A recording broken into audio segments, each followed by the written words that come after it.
Bonjour à vous les insiders, ravi de vous retrouver dans cet épisode solo. Je suis vraiment content parce qu'aujourd'hui j'avais envie d'aborder un sujet qui me tient à cœur, dont je parle souvent. Vous savez que d'un côté, il y a ce parcours client qui revient très, très souvent, dans les différents échanges sur lesquels moi je travaille avec les entreprises.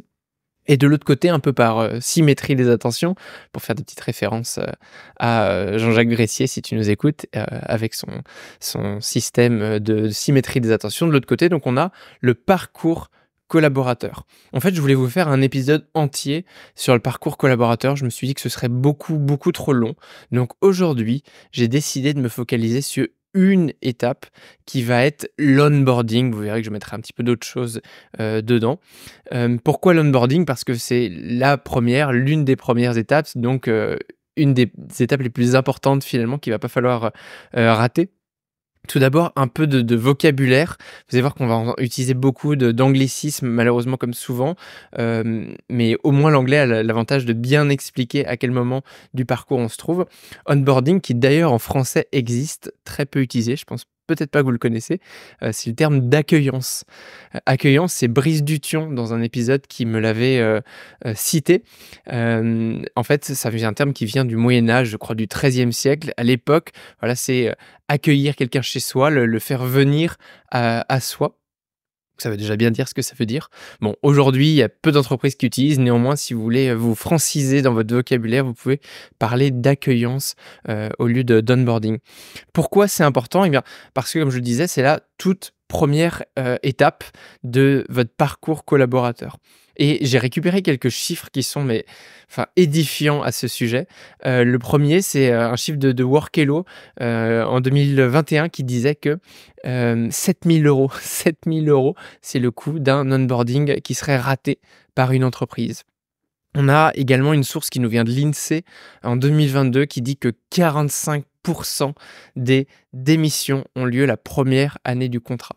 Ça fait en plus un peu écho à ce que je vous avais dit dans un précédent épisode où, pour, nos collaborateurs, notamment génération Z, 2 ans, c'est long. Bon, bah, si en plus on rate, l'onboarding, on est sûr de raccourcir, la durée quoi qu'il arrive et à l'inverse, on a une étude Brandon Hall, de 2022 qui nous dit qu'un bon processus d'onboarding augmenterait la rétention de 82. Voilà, donc je voulais un peu poser ces chiffres au cas où il y ait des personnes perplexes sur le fait que, l'accueil de nos collaborateurs soit pas important. Et qu'est-ce que ça vient faire dans un sujet, et dans un podcast d'excellence de service? Eh bien, vous le savez, par symétrie, pour moi, un bon collaborateur, un collaborateur bien intégré, c'est un collaborateur qui aura les codes et les outils à disposition pour s'occuper ensuite de, nos clients. On dit qu'un client, perdu, bah, est définitivement perdu. D'ailleurs, il y a une statistique qui dit aussi que, il va en parler autour de lui. Il y a une chose qui est certaine, c'est qu'un candidat qui est mécontent, derrière, ce sont 10 clients qui sont, perdus. Évidemment, puisque ce candidat, il sera plus, en état où il aura plus envie de faire plaisir à ses clients. Quand on commence à comprendre ça, on se dit que finalement, ça vaut le coup du temps et de l'investissement aussi financier qu'on pourrait mettre dans un, onboarding. Donc comment est-ce qu'on va le réaliser cet onboarding? Alors mon objectif, c'est pas de vous dire tout ce qu'il faut faire ou pas faire. Je pense qu'il faut adapter toujours, avec votre culture d'entreprise, avec aussi les process existants, avec les moyens que vous avez à disposition. Est-ce qu'on a une équipe RH complète? Est-ce qu'on a qu'une seule personne en RH? Est-ce que le RH est externalisé? Est-ce qu'on n'en a pas et que ce sont les chefs de service qui le gèrent? Tout ça, ça va évidemment définir un petit peu la politique, ce que vous allez pouvoir mettre en place. En tout cas, je vais essayer de voilà, vous cartographier quelques éléments. La cartographie, c'est quelque chose que j'avais commencé à réfléchir, l'an dernier, en fait, quand j'ai présenté mon sujet de finale du MOF. Je crois que je l'ai jamais complètement détaillé, mais un jour je le ferai, je vous ferai un épisode dédié. Dites-moi si c'est quelque chose d'ailleurs qui pourrait vous intéresser, parler de la préparation de ce concours. En tout cas, donc j'avais cartographié différentes, étapes que va vivre le collaborateur et dans ces étapes, il y a la première qui est même avant l'onboarding, qui est ce qu'on appelle le pré-boarding. Le pré-boarding, c'est quoi? C'est en fait, dès que votre collaborateur, il a signé sa promesse d'embauche, il est officiellement il commence à faire partie de votre entreprise, même s'il n'y est pas physiquement. Il va se passer des jours, parfois des semaines, parfois des mois. Quand, le collaborateur a un préavis de départ d'une autre entreprise qui est très long, il peut se passer 2, 3 mois pendant lesquels, en fait, on va un petit peu s'oublier. et c'est un moment qui est essentiel pour, en fait, justement prendre soin de notre, collaborateur, lui montrer qu'on pense à lui et le faire déjà pré-rentrée. Donc par exemple, rien de plus classique qu'un email, pour lui dire à quel point on va être content de l'accueillir, mais pourquoi pas aller encore plus loin. Une photo de l'équipe avec laquelle il va travailler, une vidéo qu'on ait réalisée, qui fasse même 30 secondes, où on lui dise, «Bienvenue, Maxime, on est pressé de t'accueillir au sein de notre équipe». Vous pouvez également lui, envoyer un kit de bienvenue. Donc ça, c'est quelque chose que moi j'avais réalisé pour le MOF, donc j'avais composé un kit complet avec un tote bag avec le logo de l'hôtel. À l'intérieur, j'avais mis un carnet à spirale et un stylo en écrivant, pour que vous puissiez prendre des notes, dès votre arrivée et j'avais, même fait une tasse logotée avec le nom de l'entreprise, bien sûr et surtout le nom du collaborateur. Et comme ça, le collaborateur avait déjà quelque chose de très, très personnalisé. Après, vous pouvez aller beaucoup plus loin, vous pouvez donner accès à, des documents internes de votre entreprise qui racontent votre culture. Si vous avez des vidéos, des documents internes, vous pouvez les partager à ce moment-là, donner un accès à un drive. Là, je donne des éléments qui sont faciles, presque gratuits, en tout cas qui sont dans vos moyens. Si on voulait aller plus loin, on pourrait, créer des applications et ça, c'est aussi un sujet sur lequel j'ai travaillé justement dans le MOF, mais que je trouve qui est vraiment pour moi le futur, qui est d'avoir une application dédiée à votre entreprise pour que l'employé, il puisse, entrer quelque part de manière virtuelle dans l'entreprise et se projeter à l'intérieur. Mais sans aller là-dedans, on pourrait déjà, voilà, donc lui donner accès à nos documents internes, quelques procédures, au moins l'histoire, les valeurs, un peu comme le livret d'accueil qu'on fournit habituellement de manière papier, mais on pourrait le digitaliser et lui envoyer. Pourquoi pas également lui proposer s'il le souhaite de, se présenter ou d'échanger avec les futures équipes. Le lien du groupe WhatsApp, officiel de l'équipe ou de l'hôtel. Si c'est pas WhatsApp, c'est Telegram, Slack, peu importe. Mais en tout cas, que déjà cette personne, elle commence à être dans les conversations. Encore une fois, rappelons-nous que il faut que cette personne, elle se sente la plus possible attendue et qu'elle fasse partie de nos équipes pour qu'on ait une transition la plus aisée possible. Donc cette phase de pré-boarding qui peut durer de quelques jours à quelques semaines, elle est absolument, essentielle et il ne faut pas du tout la sous-estimer. Et voilà, dans les documents qu'on peut envoyer, alors ça, c'est mon petit côté, et digital et en plus, j'aime bien que ce soit, efficace.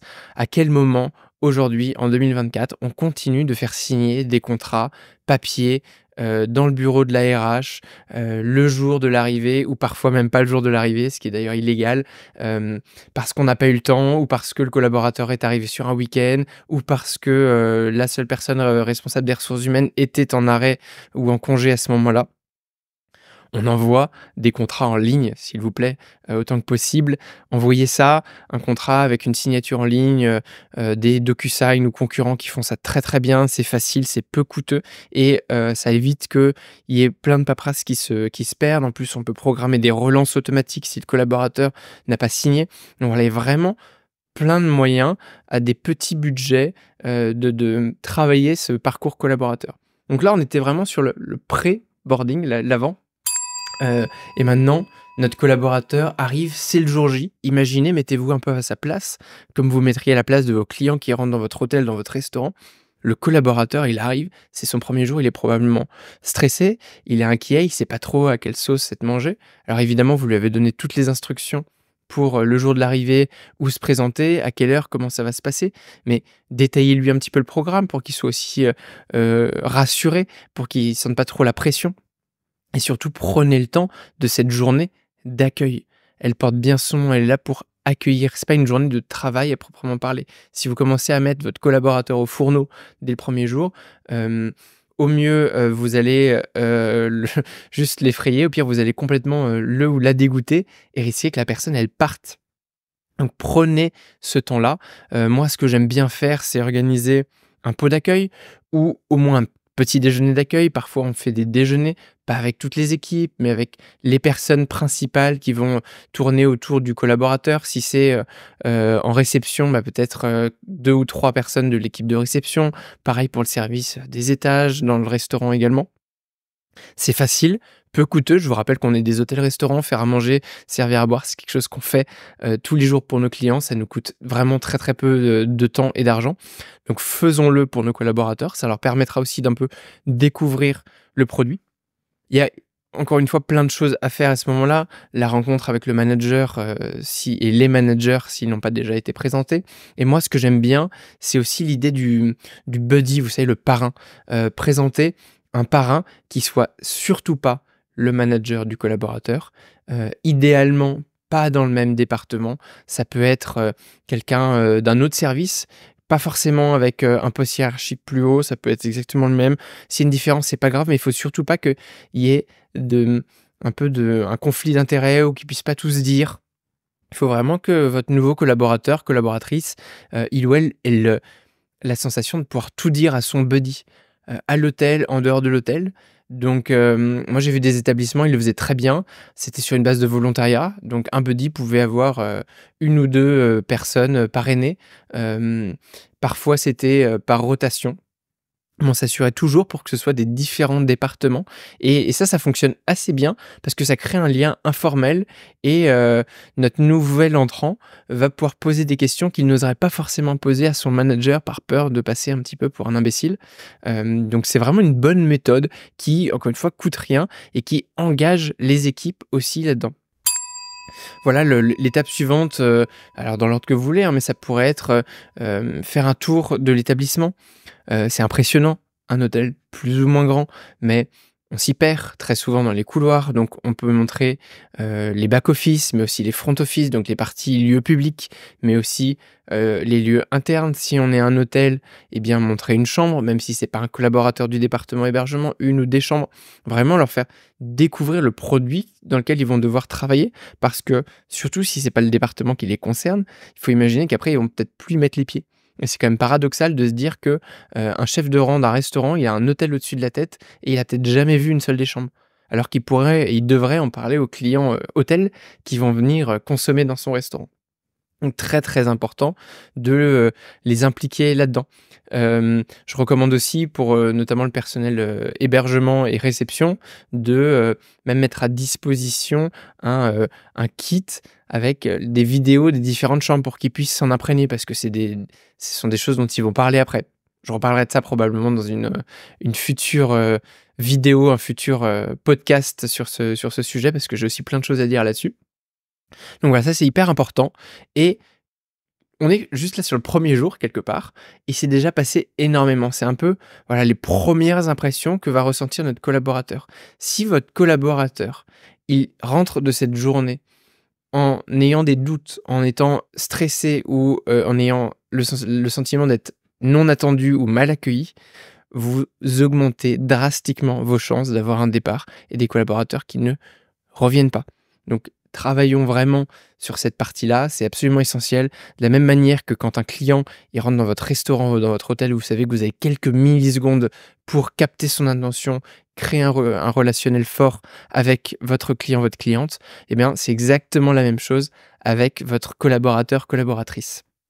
Prenez, vraiment ce temps et dans les jours à venir, l'accompagner. Il faut que, ce nouvel entrant, il soit rencontré par les ressources humaines, par son manager qui voit des personnes. Pas tout de suite le jeter dans le bain en lui disant: «Bah, voilà, maintenant c'est bon, on t'a dit bonjour, bienvenue, commence à travailler, on attend que tu sois à 100 pour cent». Non, il va se passer des jours et des semaines avant que la personne soit à 100 déjà de bien-être et à l'aise dans l'établissement et avant d'être en maîtrise et c'est complètement normal. Il faut prévoir ce temps-là. On ne peut pas s'attendre à ce que quelqu'un arrive dans notre hôtel, dans notre restaurant, ne le connaisse pas et tout de suite, soit à l'aise et apporte en plus de la valeur ajoutée.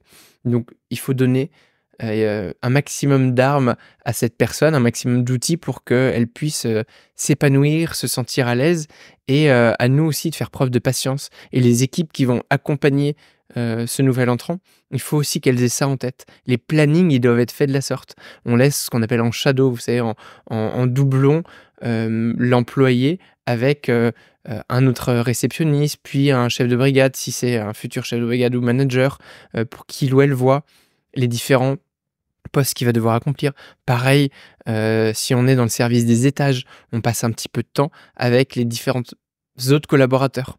Comme ça, moi, nouvel entrant, je sais avec qui je vais travailler, je sais comment ils ou elles travaillent, mes copains, mes futurs collègues, je vois quelles sont un petit peu leurs tâches et ça me permet de me faire une image la plus large possible de la maison dans laquelle je vais travailler. Tous ces éléments, ils sont vraiment importants. Plus le niveau de poste est élevé, plus je pense le temps d'accueil il doit être long. Oui, je sais, ça peut paraître paradoxal puisqu'on a une personne qui potentiellement est senior, qui a déjà du niveau, mais c'est une personne qui va avoir euh, une mission beaucoup plus large, encore plus de responsabilités. Donc il faut prendre le temps de l'accueillir, de la faire rentrer dans notre maison et qu'elle soit acceptée, qu'elle s'y sente bien, pour qu'ensuite on puisse actionner et mettre en place des choses. Mais cette phase-là, de pré-boarding puis d'onboarding, elle est tellement, tellement essentielle et croyez-moi, si j'en parle aussi longuement aujourd'hui, c'est parce que dans beaucoup d'hôtels que j'ai pu visiter ou accompagner des collaborateurs avec lesquels j'ai pu échanger, la personne arrive et en 24 heures, elle est déjà en shift, en train de travailler, en train de faire, des check-in, des check-out à la réception, en train de faire un service en salle. Hem, Compliqué. Alors attention, hein, je dis pas qu'il faut, attendre des mois avant qu'un chef de rang commence à porter des assiettes, pas du tout. D'ailleurs, il peut le faire dès le début, mais c'est pas la même chose de le faire en doublon avec une personne qui est là pour l'accompagner et que ce ne soit pas sa responsabilité directe, hem, que de le jeter dans le bain en disant: «Bon, bah, aujourd'hui, on a, 80 couverts, voilà, tu prends un rang, un carré et débrouille-toi. Bonne chance, on se retrouve dans 2 heures». Ça fonctionne pas. En tout cas, ça fonctionne pas, dans des établissements où on a envie de garder les collaborateurs, de les faire grandir avec nous et on veut aussi mettre un certain niveau de service. Puisque de l'autre côté, il y a des clients qui vont percevoir ce manque d'expérience. Cette personne qui est mal à l'aise, qui est probablement stressée parce qu'elle est pas du tout bien dans son environnement.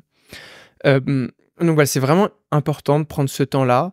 J'ai pas parlé de la période d'essai et je vais très peu en parler. En fait, tout le côté légal, ici, pour moi, évidemment, il est important, il y a un côté ressources humaines à suivre, mais il est non essentiel dans le sens que on n'a pas besoin d'attendre la fin de la période d'essai ou le rendez-vous de mi-période d'essai si c'est une période longue pour s'entretenir avec le collaborateur. Pour moi, chaque semaine, il faut qu'il y ait une rencontre avec le manager un peu cadré et tous les jours, qu'il y ait un échange, ne serait-ce qu'informel. «Comment ça va aujourd'hui? Comment tu te sens? Est-ce que tu as pu un peu, réviser, ce qu'on t'a donné hier?» Le questionner, vous voyez? Pour s'assurer que la personne, elle capte aussi et la challenger, tout doucement la monter en charge pour lui montrer le niveau d'exigence, mais l'accompagner progressivement aussi vers, cette montée en compétences. Tout ça, c'est tellement basique finalement, tellement, essentiel pourtant et beaucoup, beaucoup trop souvent oublié, je le crains. Hem, donc voilà, on a fini un petit peu cette, phase de pré-boarding, cette phase d'onboarding. Un onboarding, hein, il y a des statistiques qui disent ça dure des mois entiers. Alors moi, j'ai pas de règle absolue. Je pense que ça dépend du niveau de poste, ça dépend aussi de l'entreprise, de son niveau d'exigence et du collaborateur, en lui-même. D'à quel point il ou elle est capable d'absorber et de s'intégrer. Il y a des gens qui ont cette compétence douce d'adaptation, ils peuvent très vite rentrer dans le moule, intégrer la culture d'entreprise. Il y en a d'autres pour qui ça va être difficile, il va se passer des mois, des mois, des mois avant qu'ils rentrent là-dedans. Mais voilà, il faut, comprendre que les premiers mois, on est dans, l'onboarding encore et après il va se passer d'autres étapes, mais ça je vous propose qu'on en parle dans un prochain, épisode sur le parcours collaborateur. Je termine avec une ouverture qui est un peu, le futur du pré-boarding et de l'onboarding. J'avais déjà pas mal parlé de métaverse, notamment avec Sébastien Félix dans un épisode. C'est vrai que pour le moment, c'est un peu oublié les métaverses, on parle beaucoup de VR et de réalité virtuelle. Il y a des entreprises qui commencent déjà à, faire rentrer les collaborateurs, à travers de la réalité virtuelle. Donc bah, pourquoi pas leur, donner un casque, et leur donner un accès, des jours, des semaines avant l'entrée pour qu'ils puissent se familiariser avec l'hôtel, visiter virtuellement les chambres ou vous voyez dans un métaverse dans lequel il ou elle pourrait rentrer, rencontrer leurs futurs collègues. Ce serait hyper intéressant d'avoir des échanges comme ça, visiter, l'établissement, factuel factice qu'on a créé dans un métaverse. Je pense qu'il y a plein d'idées. Alors c'est peut-être un peu loufoque aujourd'hui, mais rendez-vous dans 10 ans pour, pour voir si c'est quelque chose qui pourrait se passer dans les hôtels, dans les restaurants. Il y a des industries, notamment automobile qui commence à faire ça, pour que les collaborateurs, s'imprègnent aussi de l'usine, de les lieux de sécurité, des un petit peu des règles à respecter. Ce serait tellement intéressant, ce serait un tel gain de temps si, 1 semaine, 2 semaines avant l'arrivée, de notre collaborateur, on lui fournissait un casque qui nous ramènerait le jour J. Il aurait le temps de se former, il aurait tous les programmes d'onboarding intérieur. Ça lui permettrait vraiment de se mettre là-dedans. Voilà, je termine sur cette ouverture. Dites-moi si ça vous paraît complètement dingue ou si l'idée pourrait être, pertinente dans l'hôtellerie. Attention, ça absolument empêche pas de créer du lien social, bien au contraire, mais utilisons les outils qu'on a à disposition et dans un prochain épisode, eh bien, je continuerai, pourquoi pas, ce parcours collaborateur et d'ici là, je vous dis à jeudi prochain pour un prochain épisode. À bientôt!